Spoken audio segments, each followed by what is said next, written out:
नमस्कार दोस्तों, मैं हूं सत्यव्रत सॉन्ग राइटर। आज मैं इस वीडियो में बताने वाला हूं गाना लिखने का तरीका, यानी कि यदि आप मुखड़ा लिख लिए हैं तो उसके बाद आपको क्या करना चाहिए कि ताकि बढ़िया से अंतरा आप लिख सकें। यानी मान लीजिए अगर आप मुखड़ा बना चुके हैं तो अंतरा कैसे बनाएं कि बिल्कुल बढ़िया से अंतरा बन जाए। तो चलिए उसी के बारे में आज आपको जानकारी देंगे।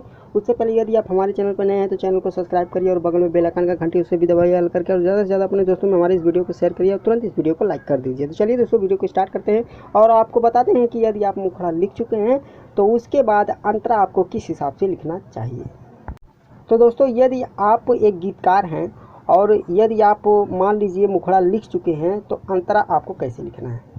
जी हाँ दोस्तों, यदि आप मुखड़ा लिख चुके हैं तो अंतरा आपको तत्काल नहीं लिखना चाहिए।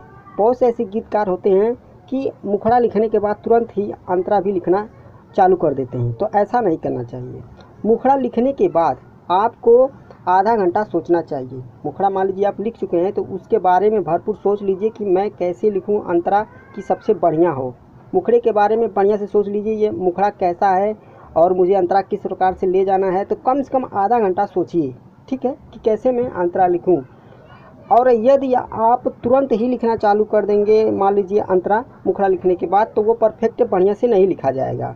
तो आपको सबसे ज़रूरी काम ये करना है कि मुखड़ा लिखने के बाद आपको कम से कम आधा घंटा मुखड़ा लिखने के बाद सोचना है, ठीक है। ऐसा सोचिए, मान लीजिए कि जैसे मुखड़ा आप लिख चुके हैं जिस टाइप का, मान लीजिए हार्ट हो या सैड हो या लगभग किसी भी मतलब प्रकार का आप अगर गाना लिखना चाहते हैं तो मुखड़ा लिख चुके हैं तो उसके बारे में भरपूर सोच लीजिए। मतलब शुरू से लास्ट तक मतलब सोचिए कि मान लीजिए अंतरा अगर इस प्रकार से लिखें तो ये इस हिसाब का कहानी बन जाएगा या उस हिसाब का कहानी बन जाएगा, ठीक है। तो पूरा विस्तार से पहले सोच लीजिए, तब अंतरा लिखना चालू करिए। तो दोस्तों आज के लिए इतना ही। थैंक यू, धन्यवाद।